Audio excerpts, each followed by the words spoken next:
Hi folks, Rodney back again with Rodney's Northwest Riding Reviews. Today I'm going to do a really quick walk around video on this 2026 RAV4 SE model, but more importantly I'm going to talk about the new Safety Sense 4.0. I've had a couple viewers requested that video, and so I'm going to jump inside and kind of go over that.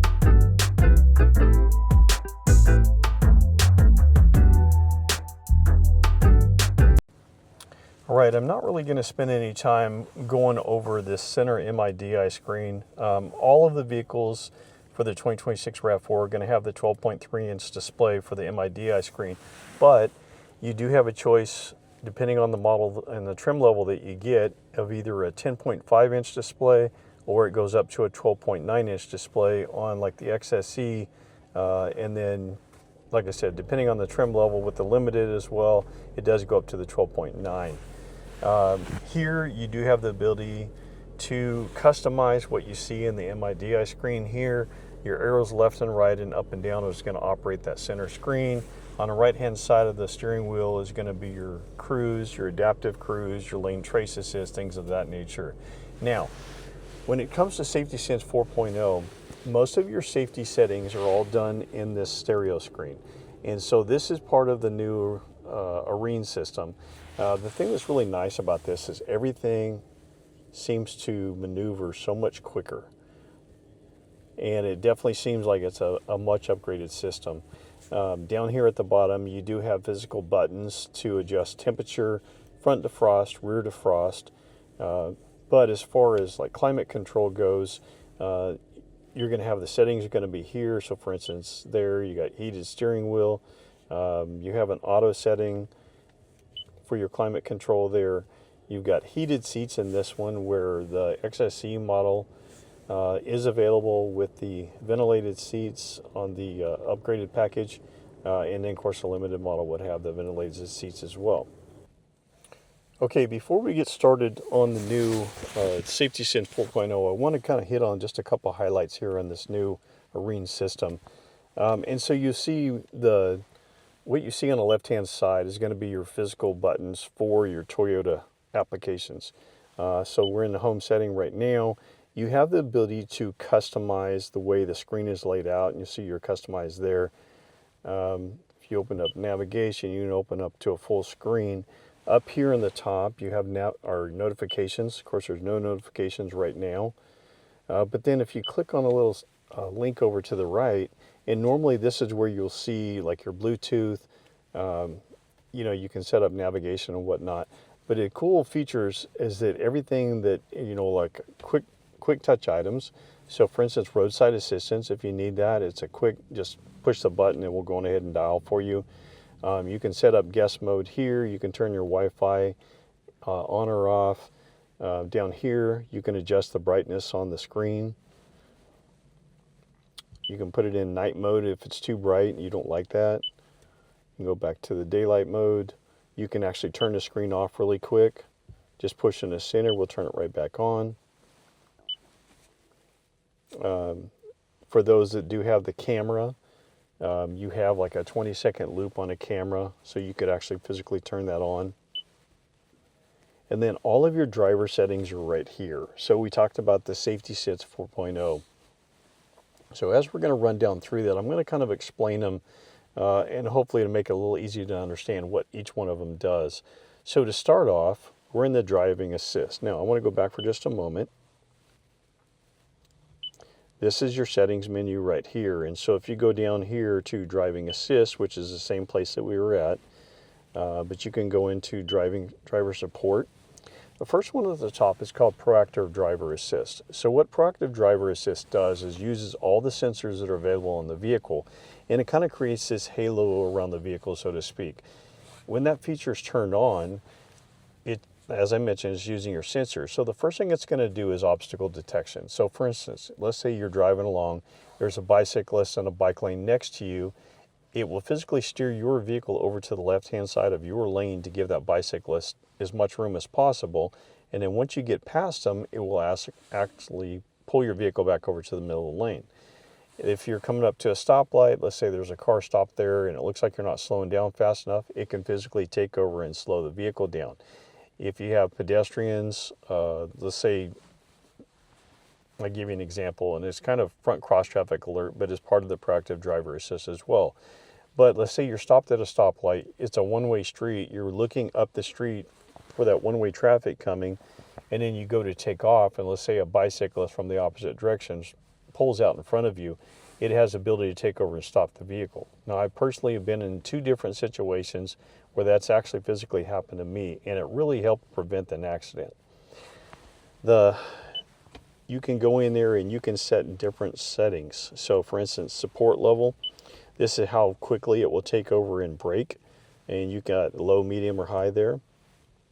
Under steering assist, you can turn that feature on or off. And so for instance, if let's say you cross over the line, it has the ability to pull your vehicle back into your lane. If you don't want that to take over, you can turn that feature off. There's another one that's called curve speed reduction, and it will be in another setting, but you also can turn that feature off, and that's part of the setting that you'll see right here. Deceleration assist. This will determine how quickly, or if it does, physically take over and prevent the vehicle from rear-ending somebody else. You notice up there, I'm going to go back for just a moment, you notice that it shows you a little caption of what's going on, and it may be kind of hard to see right now because of the screen being a little bit dark right there, but it will give you a little diagram and a little animation of what's actually going to happen when you have those features turned on. Drop down to dynamic radar cruise control. So dynamic radar cruise, a lot of people are probably already familiar with that, but that's this button that you have right here. And so you have the ability to go in there and adjust. Now you'll notice on the screen right up here, you see 4 white lines there. If I hit it again, it goes to 3, then 2, then 1. And so as part of dynamic radar cruise, obviously this is what sets the tracking distance there for you, but you have some settings in here. And so the first one, to give you an example, it's called acceleration. So let's say somebody, after you've set your cruise control, you set that safe tracking distance between you and the car in front of you. Let's say that somebody pulled in front of you, your vehicle slowed down to give you that same safe distance, but yet slowed down to their cruising speed. Let's say they got out of the way, so you went back up to your regular cruising speed. Well, acceleration determines how quickly it adjusts or moves back up to your regular cruising speed again. So you can go in there and you can actually set a low, medium, or high, and that determines how quickly it actually accelerates back up to the cruising speed that you had normally set. Next one is called curve speed reduction. Curve speed reduction is part of road sign assistance. The camera, which is up here in this box, reads speed limit signs. And so let's say you're coming up to a curve. Let's say you're out on the highway, you're driving 70 miles an hour, and the curve is at 55. You may have a car right next to you, and you guys are both doing the same speed, and you can make that curve at 70 miles an hour. But because of the curve speed reduction, it saw that sign and thought you needed to slow down. So what happens? Your car automatically starts slowing down because it thinks you need to, and then that car that's next to you goes flying on around the corner with no problem. Well, because the curve speed reduction, you have the ability to go in there and adjust how quickly it takes over, or you can physically turn that feature off. So that's what you see right here. You got a low, medium, and high, and then there again, you can physically turn it off. All right, the next one is parking assist. So with parking assist, you have 4 different features here. First one is called parking assist sensors. And so those are the sonar dots that you have both on the front and the rear bumper. So you have the ability to turn those on or off. Once they're on, you can get notifications that will let you know about objects, and that basically will just kind of let you know how close you're getting to an object. So as you saw there, I don't know if you can see it or not, but it was warning you as you were backing into that parking space that you were getting close to an object from the rear of the vehicle. So like I said, you can turn those notifications on or off. Parking support brake. So as you're backing up, it uses the parking sensors that you have back there to notify you if there's an object. If it looks like you're not going to stop in time, it can physically take over and stop the vehicle so you don't rear-end them. Give you a little animation there to see how it actually works, and then of course you can turn the notification off if you want to. The next one is called rear cross traffic alert. So when you're backing up at a grocery store, and this feature is kind of tied in with the blind spot monitoring, but as you're backing up at a grocery store, it picks up that cross traffic that you can't see a lot of times coming down the aisle. There again, you can turn the alert off. And then you also have rear camera detection, which is very similar to that, but it actually uses the camera as opposed to the blind spot monitoring sensors, and then of course the rear cross traffic sensors. Excuse me. But it will notify you if it sees like a person, you know, pedestrian or somebody pushing a basket or something coming back through the camera angle or camera vision that you can see there. And then you can also of course turn the notification off. All right, so we'll go to the next one. The next one is collision mitigation. So you have lane departure, which lane departure is going to be tied into your lane trace assist.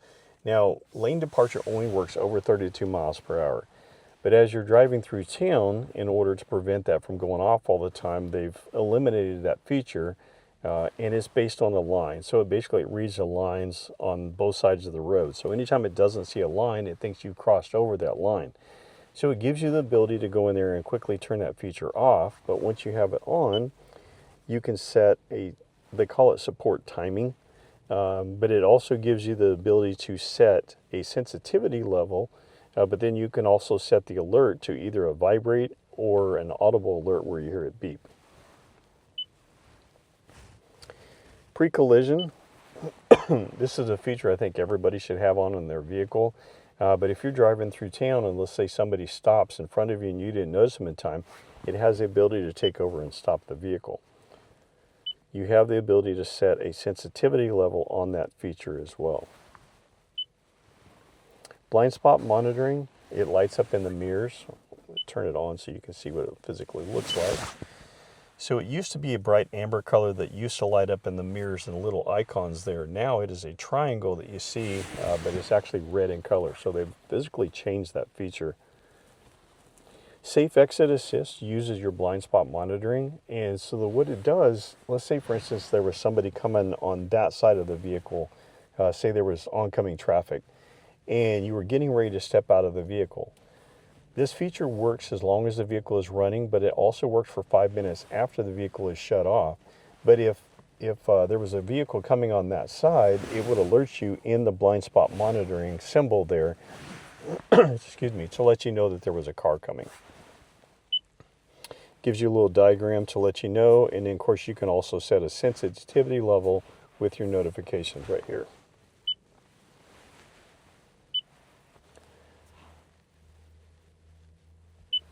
All right, and then the last one is notifications.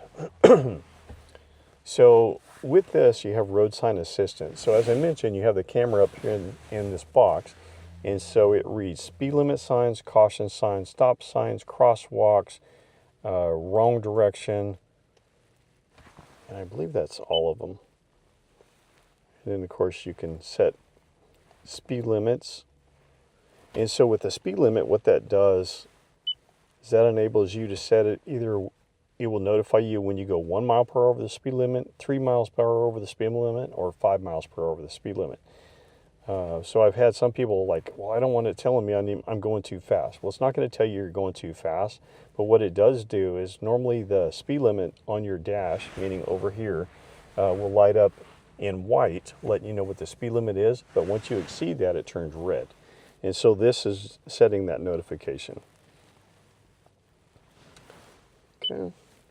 And then the last one is driver monitor, which the driver monitor on this one is different than it is on some of the other models. So for instance, on the Limited model, it has a little screen right here. And what that is doing is that's actually watching your eyes. Well, obviously you can see that we don't have one here. So the driver monitor on this one, the only thing that it's going to do is it's going to kind of pay attention to how you're driving. And if it looks like you're getting sleepy, a picture of a coffee cup is going to come up to let you know to take a break. And I do say that that's what's going to happen because that's the way it's always happened in all the past. And unfortunately, I don't have the ability to show you what it looks like on the screen because I'm not driving. So if that's not what it shows anymore, forgive me for being wrong. But that's the way it's always been in the past. All right. And that pretty much takes care of all of your Safety Sense 4.0. So as I talked about, you can tap this here, and then to get into your Safety Sense features, they're all right there. And so we've just gone down to them. This kind of groups a lot more of them together, and it makes the ones that you actually change more frequently, they're all right there at your fingertips. And you can also do view all of them, and then you have the ability to go in there and adjust all of your settings here, just like we saw in the stereo screen before. So I think that's actually a really cool feature to be able to put all these features right here on the screen at your fingertips, and it makes it a lot easier to get to and make your adjustments as needed, as opposed to trying to go through your settings menu here and try to figure out what you're doing, where it's at, and what have you. So hope you guys have enjoyed that video. Try not to make it too long, but I know it's important to understand what the Safety Sense 4.0 does. As time has gone on, each reiteration, and I'll give you an example. So they came out with Safety Sense 2.0, and then they had 2.5, and then they had 3.0, and now it's 4.0. Each time they've come out with a new reiteration of that, or iteration of that rather, they have improved the features that they've had in the past. Now, they do keep adding on additional safety features, but like I said, they do make each of those features better. So for instance, if we're talking about pedestrian detection, they've improved it for low light. They've improved the ability to see bicyclists coming, or even animals, coming across the street, not just pedestrians. So each time they make that iteration, it is getting better. It's new and improved. So hopefully you guys enjoy that video. If you have any questions, any comments, go on ahead and send them my way. Please take the time to like and subscribe if you enjoy the content, and I'll see you on the next one.